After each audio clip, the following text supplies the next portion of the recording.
Good morning, ladies and gentlemen. Fellow Kenyans, let me begin by saying that indeed democracy is an incredible thing. The fact that we, as a people, can organize ourselves into a peaceful society and work together for the benefit of all is what makes us remarkable and what makes us human. Democracy translates as people power, and that indeed is what it should be. Not power exerted by one person over everybody, not power collected into the hands of a few individuals, not power granted only to certain sections of society, and not power executed uncompassionately, unaccountably, unscrupulously, but the power for good. Kenya is a remarkable country, made up of a myriad of communities who today share an anthem and a flag, but most importantly, share a nation. We share schools, hospitals, roads, and contribute to each and every person's elevation and our shared quality of life. We are engaged in a constant endeavor to improve this our country and to make it a truly modern and developed society. And that is a noble quest to pursue. But underpinning all of this are the institutions and organizations required to maintain the apparatus that safeguard democracy and a viable state.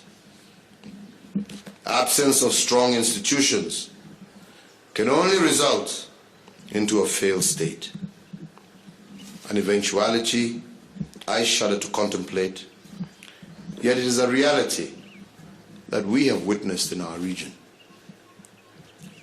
I am privileged to be addressing a conference in Nairobi and will take the opportunity to stress my commitment to the upkeep of and trust in the independence of institutions such as the IEBC, whose very creation was to ensure that as a democratic country, we conduct elections fairly, transparently, and peacefully, to ensure that the great light of democracy shines over us all.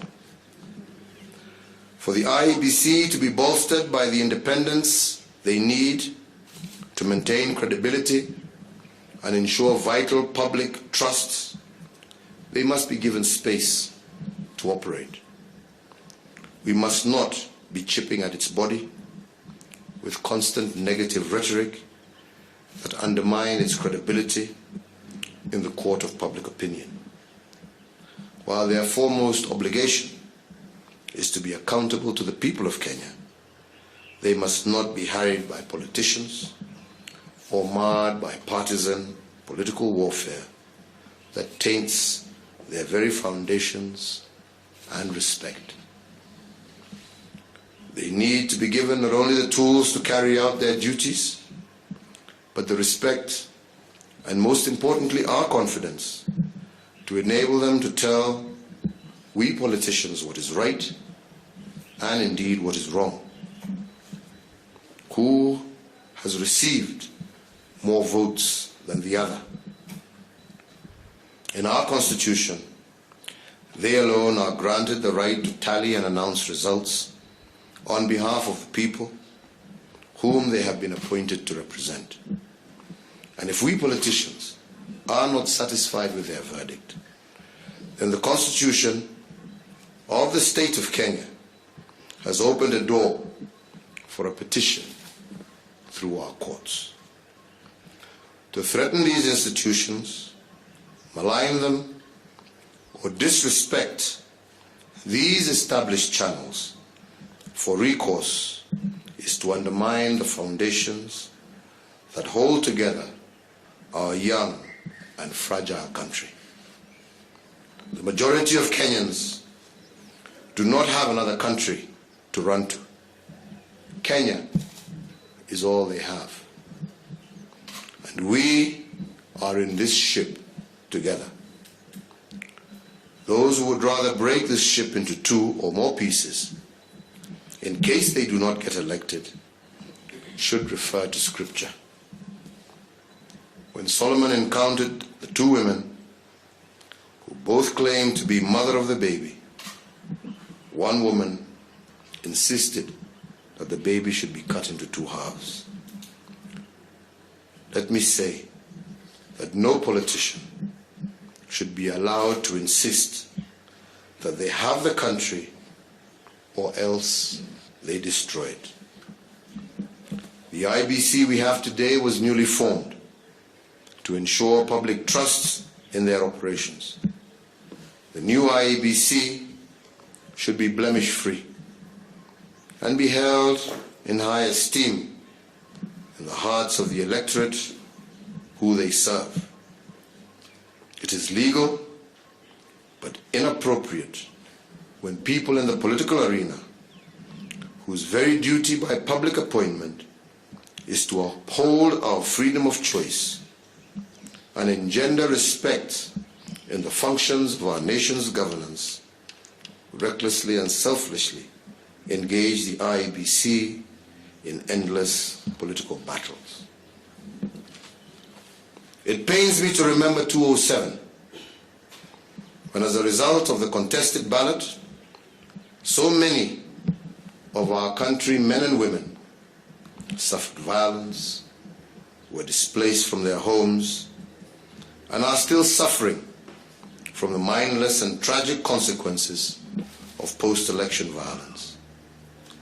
But as painful as that memory is, it must remain to serve as a warning.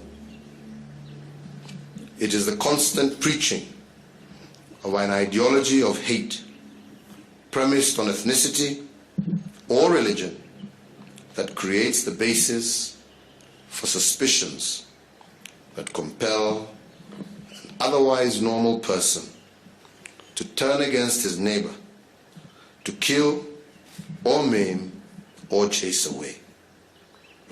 Yet it is not those with influence and power who suffer. It is not those who use words as weapons or seek to deploy deceit in order to control who suffer the consequences of such actions. It is innocent people, the very people politicians are elected to serve and protect. Any attack against the IEBC is an attack upon an important pillar that is a guardian of our democracy. Yes, I agree that the IEBC, like all public bodies, and indeed politicians themselves, must be accountable. We must have confidence in its operations. So vital are they to democracy, and in order to do so, any doubts must be dispelled. Yet what I have seen in recent months is not a unified effort to rid our processes of doubt, but instead the willful manufacture of doubt designed to taint our processes. This, fellow Kenyans, must stop for the sake of our country and our people. We are a young country made up of a fabric of diversity in which we should all be proud. We have not the heritage of unity and history of democracies that acts as a reassurance to citizens in older nations. But our democracy was hard won, and it should be unashamedly protected. We must lead by example and give our people the peace of mind that they deserve, to go out and use their civic right to vote, knowing that they do so with freedom and in the confidence that their voice is equal to all others, and that their stake in Kenya is as valued as all others. This means committing to non-violence. This means standing up for those who have been disenfranchised and standing up to those who wish to disenfranchise others. This means showing the world proudly that we are more than fit to govern ourselves, more than fit to care for each other, and more than fit to make big decisions together. I want to reassure all Kenyans that commitment to peace and stability is so close to my heart that I will never mortgage it for any false gain.